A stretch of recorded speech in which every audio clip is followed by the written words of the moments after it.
Morning, guys. Lexi Odds, Raptor Freak here. Monday morning, last game of a homestand. The Raptors have been playing at home for almost 2 weeks now, and this is the last game of 7. They've won 3, and they've lost 3 out of the 6 so far. And they've had good victories. The 3 victories they got at the homestand have been good victories, and the last 2 have been victories. So that's a good sign. Today, we finish it out with Sacramento coming to town for the only time this year. And we've seen Sacramento already recently. We beat them in Sacramento. They're not a very good team. In fact, when we played them in Sacramento, they still had their old coach, Luke Walton, and he got fired shortly after we played them because we beat them and they didn't have a good effort. And honestly, he had lost the respect of that team somehow, some way. And they needed to make the change. And so far, they've been reacting to Alvin Gentry, the interim coach, a little bit better than they were Luke Walton, and they've been snatching wins here and there. So this is a team that we need to be careful about, that they're going to be one of these energy teams that is going to come in here youthful. They have some impetus to want to beat us because we beat them in Sacramento, so they're going to want to come in and win tonight. But they've lost their last 2 games. They're on a 3-game road trip right now. They went to Charlotte and they went to Cleveland on Friday and Saturday night. It was a back-to-back. And the game on Friday in Charlotte was decided by 1 point. And what happened was De'Aaron Fox got fouled at the end of the game, and they were losing by 1 point, and he got 2 free throws. And guess what happened? He missed both the free throws. Oh, my gosh. So Fox missed both the free throws and lost that game for them on Friday night. And then on Saturday, Cleveland pretty much just took care of them. Like Mobley, the rookie, had a 15-15 game, and they just beat them. They beat them pretty bad for the most part. The Kings were starting to come back at the end, but Cleveland had been handling them pretty much the whole game for the game on Saturday. So they've lost 2 games straight. Let's try and make the third one also a loss and have them just lose this whole complete trip. And it's going to be tough because still we know already that we don't have any centers again. Yeah, Precious isn't going to play tonight at all for sure. And it's not what you think. Like, all right, he doesn't have COVID, but he's in COVID protocols right now. But he passed NBA COVID protocols. Like the NBA is allowing him to play. The people that aren't allowing Precious to play right now is the Toronto, Ontario government. Yeah, the Giants of Africa event last Sunday was an epicenter of like people spreading COVID. And that between the hotel where they were having it and the arena, they've advised every single person that were at these events to really monitor themselves because they could have been exposed during that.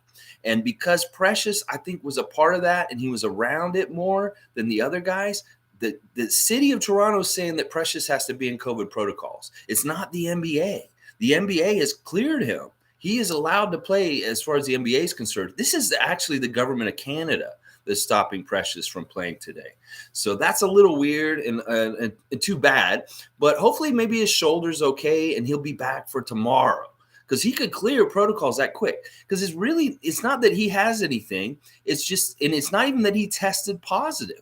It's just that he was in the vicinity of people that are known to have had corona and got positive last week. So they're taking precautions. So Precious is okay.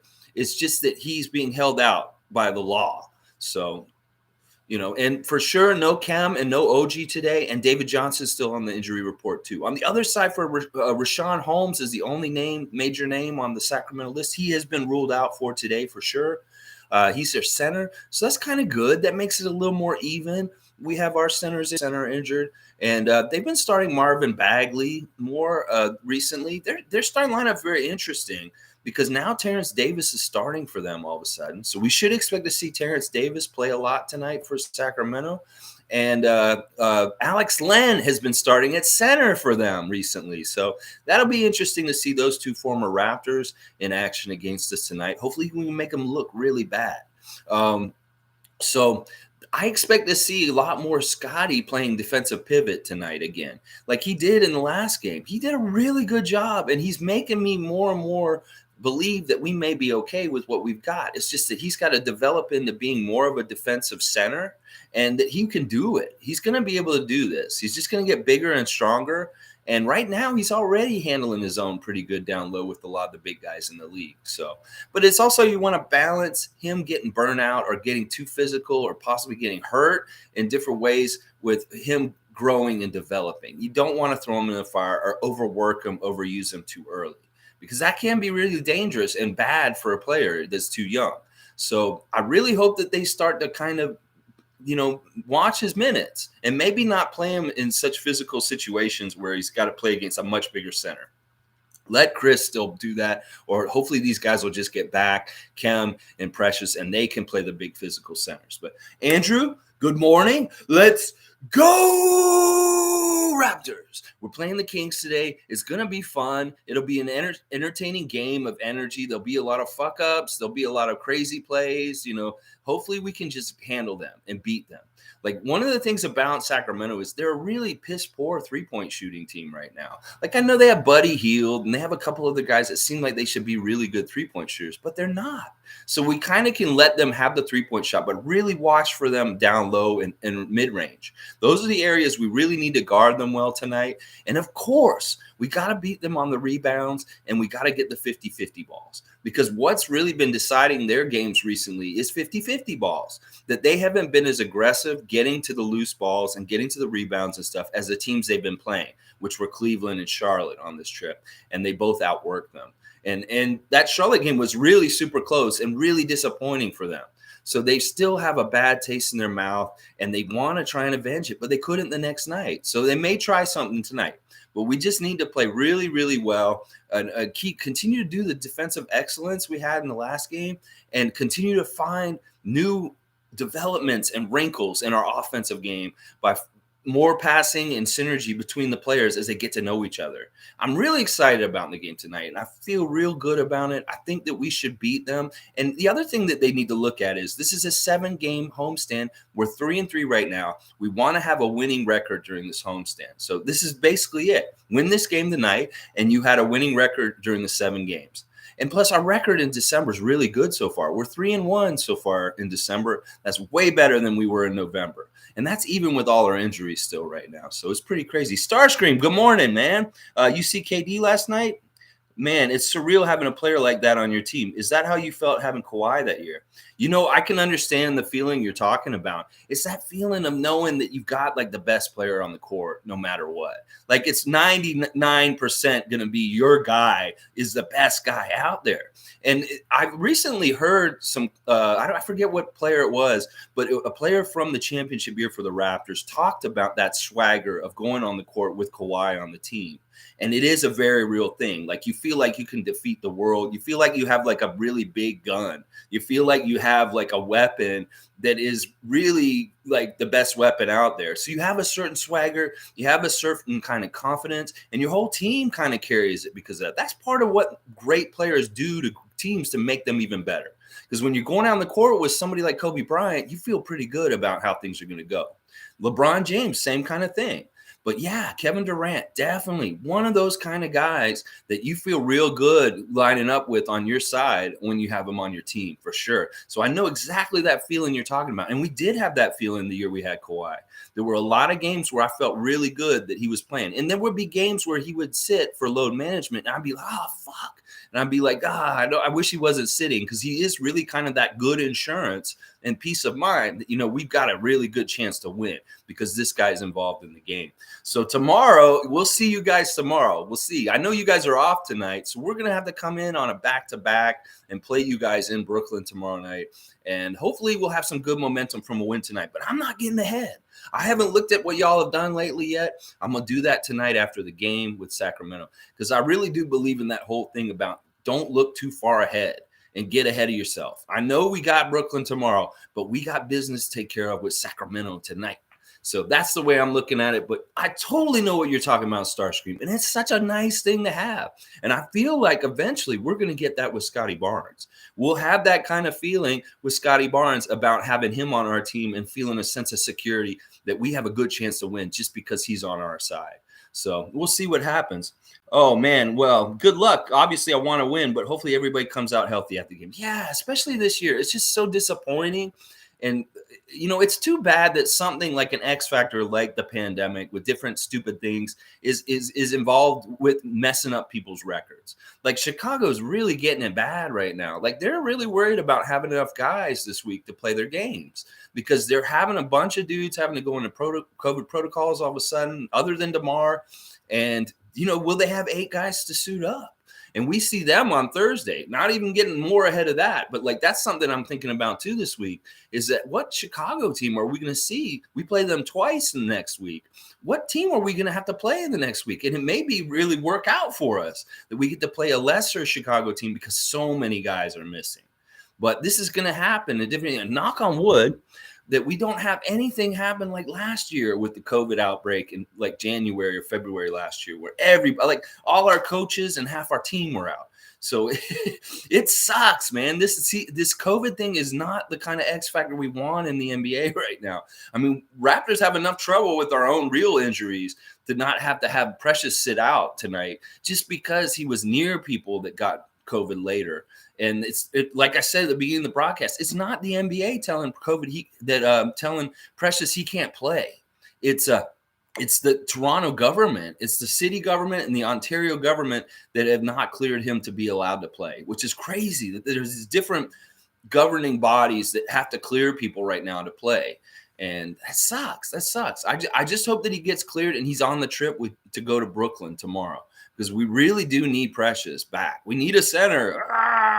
Okay, Starscream, if you guys do win it or will be our first division loss, better to lose to you guys than Philly, Boston, or New York. This guy, man, we're really becoming Starscream's second favorite team. And we're obviously the team that he respects the most in the Atlantic Division. And that's a great sentiment, what you said. We love to beat Brooklyn. If we can beat Brooklyn tomorrow night, we'd be honored to beat Brooklyn. But, there's no guarantees. Like, honestly, you guys do have the best player in the East. I mean, well, maybe Giannis. I don't know. That's such a close, tough thing to say because in some ways Kevin's more refined and more, a veteran and like really smart. But in some ways, Giannis just the raw potential. I don't know who's better. But I put them like 1 and 2 in the whole league. I don't even put LeBron in the top 5 anymore because honestly, he takes so much away from his own team in a lot of ways that I don't think he's a top 5 player in the NBA anymore. And that people argue me like crazy with that, but I think it's true. Starscream, same situation with Kyrie. He can't play here because of New York regulations. Yeah, he wasn't allowed to even practice with the team or anything. And the team made a tough decision and said, we don't want you around if we can't have you fully. So that's a tough situation. It's too bad that Kyrie's put your franchise in such a difficult position this whole year, that he's such an important part of your team in some ways that it's too bad. Like, and I understand he has personal beliefs and he has like a lot of people supporting him and what he's doing right now. Like some people look at him as a real hero right now. Like I saw John Stockton praising him this week, which was really weird to me. John Stockton saying, I believe in Kyrie and I'm proud of what he's doing right now. And unfortunately, when people like this come out and do this, or people like Aaron Rodgers do what they did, I lose all respect for them. So now I've lost a lot of respect for John Stockton this week. Although I knew he was always a dirty little player. He may have been one of the dirtiest players to play in the NBA, but he has a lot of accolades in this league for like his assists and steals and all the years in the Utah Jazz. But why did you even go out and say that, Stockton? You just made yourself look bad to a lot of sensible people in this world. Because, honestly, you never talk in the media ever. You're like very quiet. I never hear anything from you. And you choose this to make a big deal out of? Man, I'm sorry. John Stockton, man, I don't think you're a very smart man.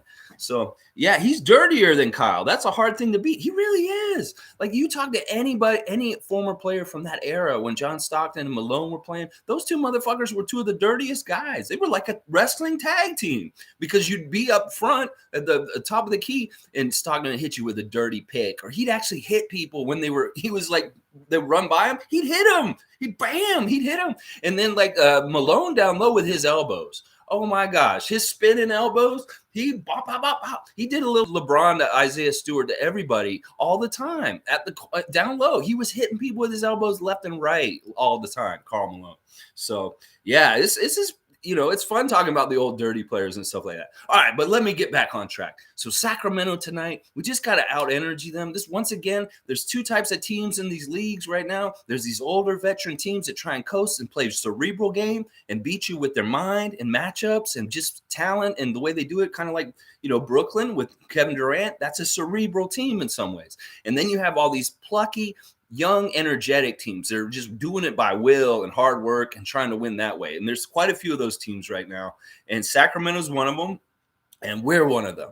So it's really going to be who is more plucky, who is more scrappy, who is going to do that. I know I sound like a broken record on these previews, that this is the way I set them up, but this is how it is. It was the same thing with Oklahoma City. It's the same thing with Memphis.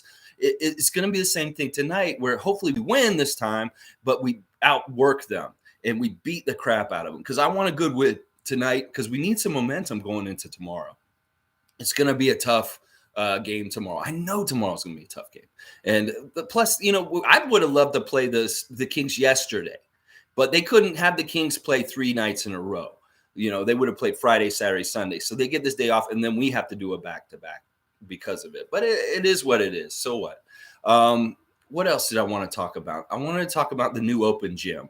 There's a new open gym that just came out this weekend. It's a little bit about like the homestead and coming back from the road trip and like, different things. There's a big part about Chris Boucher in it. And it's talking about how he's like, there's a really funny quote in it, because he's saying like, I didn't understand why I wasn't getting to play. And I was like, what was going on? And then I watched the film, and then I'm like, oh, that's why I'm not getting to play. It's like, it was so funny the way he said it, because it's true. Like, he just probably needed to watch the film and see that he wasn't trying, that he was missing easy stuff, and he was missing assignments and stuff like that. And he figured it out, and now he's getting it together now. And he can be much more effective for us, because he's going to start at center again tonight, and we're going to need him to be a presence right away. And mostly that's on rebounding and just kind of being a pest around the basket and not letting anybody get easy shots. So I hope to see Chris get some offense going early, where he can get like some lay-ins, some like twisty lay-ins around people and stuff like that. And then maybe he will hit some 3-pointers too tonight. So who knows? But I feel good about tonight. Our guys are got a certain kind of confidence right now from the last 2 games, winning the last 2 games. And, we're starting to trust each other in different ways and understand each other a little bit more. And that's just going to lead to more and more success on the court. So we don't want it to be a close game. If we can blow out Sacramento and get some of our end of the bench guys playing more near the end of the game and have rest for our main guys tonight for tomorrow, that would be excellent. So I really hope that Nick Nurse is talking to them about this. Like, we want to get a good lead and just build on it. Like, we can get a 20-point lead on these guys and just coast to a route and like handle the game that way, so that we can kind of steer into the next game in a better position with like energy and fatigue. That'd be really smart. Starscream, that sucks, man, because these back-to-backs can determine the season series. As far as seeding, Chicago won the season series because they played us twice in the back-to-backs. Yeah, and this was an issue last year, and it is something that subtly the NBA can manipulate, helping one team or the other by putting a team on a second day of a back-to-back against another team. But this is a thing that's weird this year. I used to dread these back-to-backs, but for some reason on these back-to-backs so far this year, Toronto's overachieved. And we have a really good record on the second day of a back-to-back so far this year. It's really kind of weird, because normally that doesn't happen with us. But for some reason, this team does better on the second night of the back-to-back. So there you go, Starscream. We'll see you tomorrow, and we'll see if this continues to hold true, because we've been actually winning on the second night of the back-to-back. I think pretty good. Like, I don't know the exact record on that. We probably lost a few, but we've definitely won a few too. I think we've won 3 and maybe lost 2 back-to-backs. So it's weird, but I can totally see what you're talking about with the Chicago thing with you guys in that series. That's a very important record at the end of the year, depending on playoff matchups and what happens with ties and stuff like that. So putting you guys against Chicago on the second night of back-to-back and then getting an advantage, yeah, that's something they'll do. I always feel like we get to play Philadelphia and Boston on a second day of a back-to-back all the time, and it sucks. I think we actually play you guys twice on the back-to-back. I think we actually played you the first time on a back-to-back too. Let's see. Starscream. It's the opposite for us. We win the front end and lose the second game. That's normal. That's normal. But for some reason, I don't know why this year it's been like that for us. We've had some good luck in the back-to-back. So anyway, all right. It's about 20 minutes. I don't have to go too deep on things right now. This world is crazy with the pandemic and how it's affecting the NBA right now. There's all kinds of weird stuff going on. And, it is what it is. I'm really interested in this Laker movie coming out with John C. Reilly playing Jerry Buss, and I just want to see who's playing who and what they're going to actually show in this Showtime series, because it looks really entertaining. It looks really fun, man. Let's see. Starscream says the first time you guys took a pound of flesh out of us, then we had to play Chicago the next game. Okay, so you guys were on you had the back-to-back the next night with Chicago. Yeah, we're physical. We're a tough matchup, especially we have health. We have all our guys there. Yes, they usually give Raps top teams in the back-to-back. That's right. Yeah, we're playing Brooklyn tomorrow after we're playing Sacramento tonight. And we've had this whole homestead where we've been sitting here at home the whole time. But in a way, that's actually good, because these guys are going to be ready to get on the road again. And I'm sure after the game tonight, they'll go straight on the road, and they'll have that road mentality going into Brooklyn. I just hope that Precious can travel with them and be there. But I don't think he will be able to, probably because of the way the protocols or the length of time or something like that. And it's really troubling to me that it's the Canadian government that's holding him out, and it's not the NBA. The NBA's cleared him to play. It's the Canadian government saying that Precious can't play right now due to his proximity to people that have contracted COVID in the last 10 days. So that shows how tenuous and easy it is to miss games because of this pandemic, even without having it. So anyway, guys, thanks for being here with me. That's your preview for Sacramento at Toronto tonight. Let's go, Raptors. Let's just beat the Kings. It's like checkers. Go all the way to the end of the king me, baby. And then bounce back, all over. All your checkers are gone. We win. But see, that's the thing. The Kings play checkers and we play chess. And that's what we're about to do, baby. We got to pick them apart. I want to see some Pascal Siakam operating like he did the last time we played them. They couldn't do jack shit against Pascal. They couldn't stop him. He could just score the way he wanted to. And I want to see Gary Trent to continue to be that smooth operator on the offensive end with his little side steps and his quick release and all those baskets he scores for us in the middle of the game and keeps us going, because we can't have any major offensive lulls where we're stagnant for too long, because that's how we start to lose. So we have to consistently find the basket. And if that means Pascal and Scotty bullying their way down near the basket for a higher percentage shot, do it, guys. Just bully them all day and all night tonight. You'll have Alex Len to go around and other jabronis like that. So, all right, let's go, Raptors. Beat the Kings. I feel good. Yeah, and I knew that I would now. And then we'll come to Brooklyn and we'll see you, Starscream. All right, tomorrow night. It's a date. All right, baby. Let's go. Raptors, baby. Woo! Woo!